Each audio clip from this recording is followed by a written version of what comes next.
With the Colonia Dignidad, the mystery, Chile. was it Chile, right? Yes, the German unfortunately. area. It was run by crazy people, irrespectively of their nationality.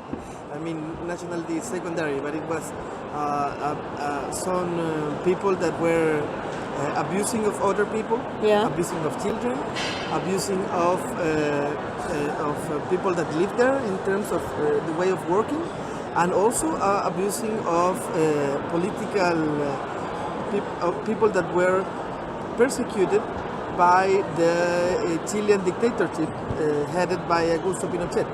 So they were kind of a bad alliance Yeah. for good people. Yeah. So you use the word abuse. Yes. It's a very big discussion here in Germany. I don't know what you know in Chile about psychiatry in Germany. Do you have any idea what is going on in Germany in the psycho hospitals, and especially also with the courts, the German courts, and the forensic part of psychiatry? Do you know anything about what is going on in Germany? I'm not aware of what is going exactly in Germany, but I'm aware of what is going on the world. But I think that what is going on today about psychiatry and abuse or something like that is mostly a misunderstanding of intentions. I mean, everybody that is nowadays in psychiatry has good intentions for people, for patients, for how to care for them, how to protect them. I mean, even people do not who have a mental illness might think in the same way when they are well, and differently when they are in a psychotic episode, for instance. So maybe I think that they themselves, patients, would like to be protected in those times when they are not good. Mm-hmm. So it's a very difficult situation how to explain to every people that as all branches of medicine, psychiatry only seeks to help patients, and of course this is also good for patients. Mm-hmm. What kind of medical treatment do you offer in Chile for those who end up in a psychiatric institution? Well, and what are the reasons for? The first thing to say is that we try to do most treatments in outpatient settings. I mean, there's not reason to hospitalize a patient unless there is a severe risk for his own life or for his to have severe complications of an illness.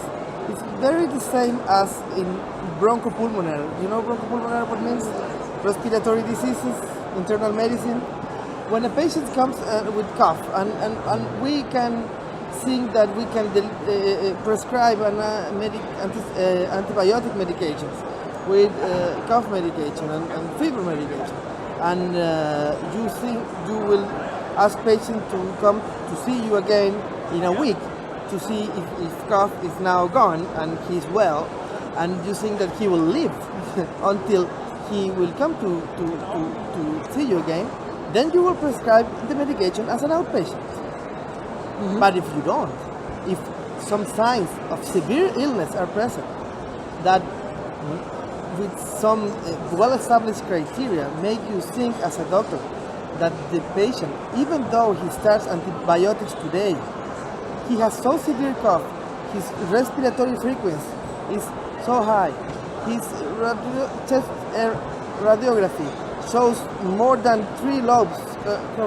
then you will hospitalize the patient transitorily during the most critical phase of the illness in an intermediate care facility, so that you can monitor, the nurses ready.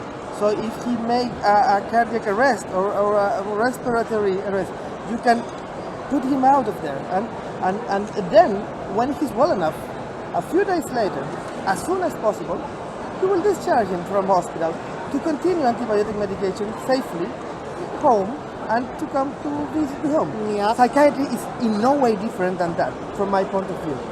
And so when a patient has a suicidal risk and he has clear signs of suicidal ideation, intent, and no good net of support at home that could help him stay alive during these critical days, you then will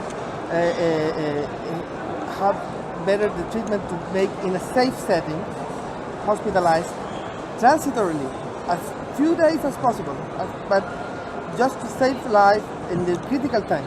And when he's a little bit better, but just safe, he can be discharged and then to continue medication on treatment safely home. So you say it's more a psychological or a psychiatry problem if he has probably heart disease. Instead of sending him to a different branch of the clinic, you send him to a psychiatric institution?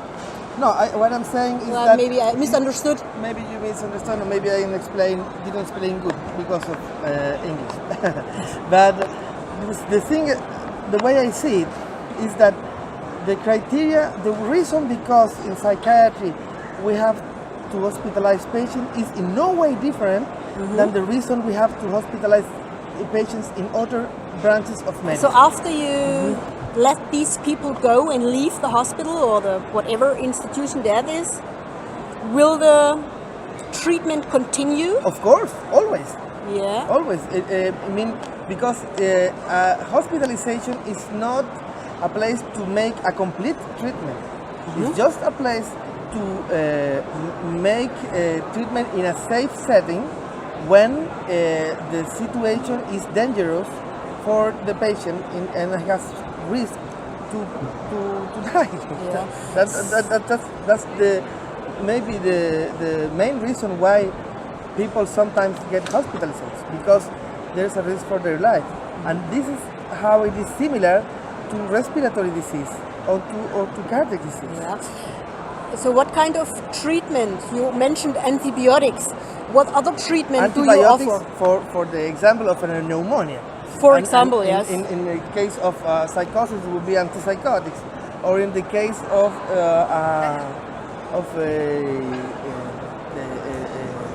depression, it would be antidepressants. It depends. How successful are you with your medication? Are there medical studies that show and prove that different kind of medication is leading to success, or is leading more to the opposite? No, of course.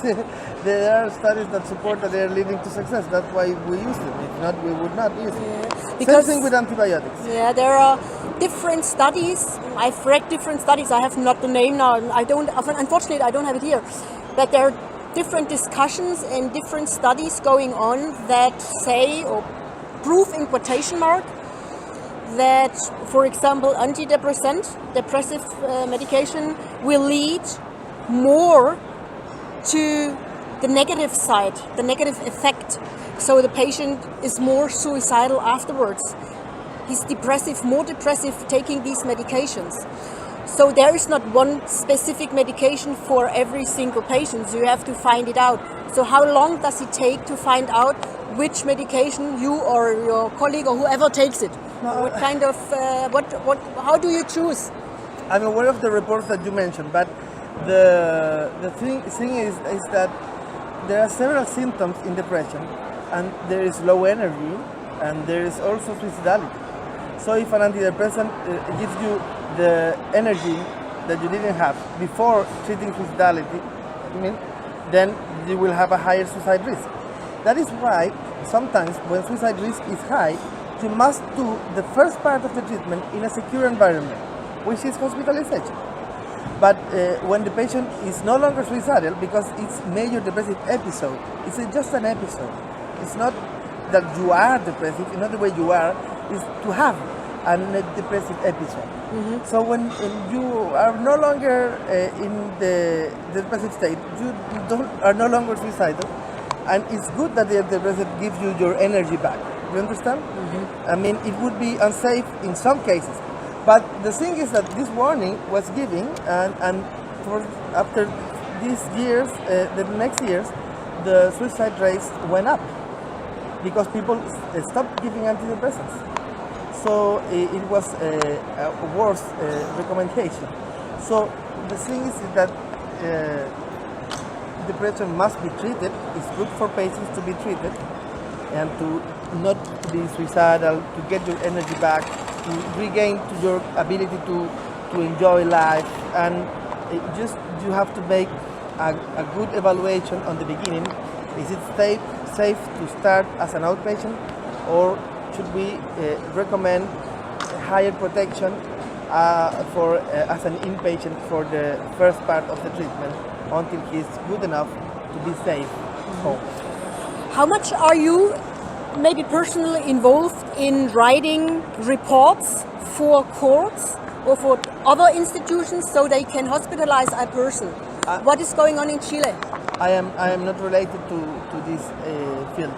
And it's a field that, at least in Chile, is not very well developed. The main the context in which patients are hospitalized are mostly in a voluntary setting, in context of a disease that is a severe burden for the patient, and the patient and the family seeks for help, and we recommend hospitalization. Most of the time, when we try to do treatment in an outpatient setting, when it's risky to do that, in the same way that cardiologists do not treat a heart attack home because you might die from the heart attack, when there is severe risk, then we would recommend a transitory hospitalization, which is as the patient is seeking help. Most times, by far, most times, he agrees to that. If he is psychotic and suicidal and he has no capacity to decide, the doctors cannot make the decision for the patient, but the patient is not able in that case to do the decision himself. So this capacity decision is instead of the patient is not the doctor, instead of the patient is the family. And the family and the patients usually come together in our country. So we recommend what we think is better for the patient. The patient decides. If he's not in capacity to decide, the family decides. We almost never ever decide hospitalization for a patient when the patient refuses and the family refuses. We do not do that. We usually believe that the family cares for the patient and is in the best interest of the patient.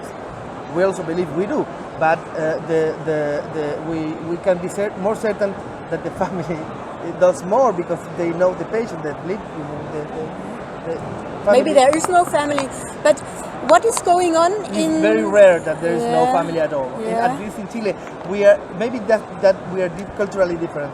We are always have family. Always I see family. this with my cousin's husband. Yes. Yes. So some cousin, some aunt will care for you. It's not likely that no one will care for you. Yeah. So we can make a team with them to care for the patient. Yeah. They make a lot of money. And do you think the money factor is also a reason, a hidden point in Chile, what is going on in psychiatry? I mean, there are doctors who do their job good, but there are other doctors who are criminals. Well, so what's going on in Chile? How do you identify if this person is really qualified or if he's just a nerd himself? I am surprised of what you're saying. If what you're saying is true, I think it's horrible. I have no different opinion on that matter, but I have no data also to judge it. So you are not working in that field? Do you have a private... I don't think there is nothing like that in our country. And I hope there is nothing like that in the world. Because psychiatry is meant to be a specialty of medicine to help patients. Patients who seek help or family who bring patients who seek help. There is no other place for psychiatry in our country, and my guess is that there should not be another place for psychiatry in the world. I have to leave now. Okay. How many facilities do you have in Chile? In the capital, are you from Santiago? I am from Santiago. The capital, maybe approximately how many facilities do you have there? We have several facilities, but I can tell you that we have much more outpatient facilities than inpatient facilities. Thank you very much. You're welcome. Bye-bye. Have a good time.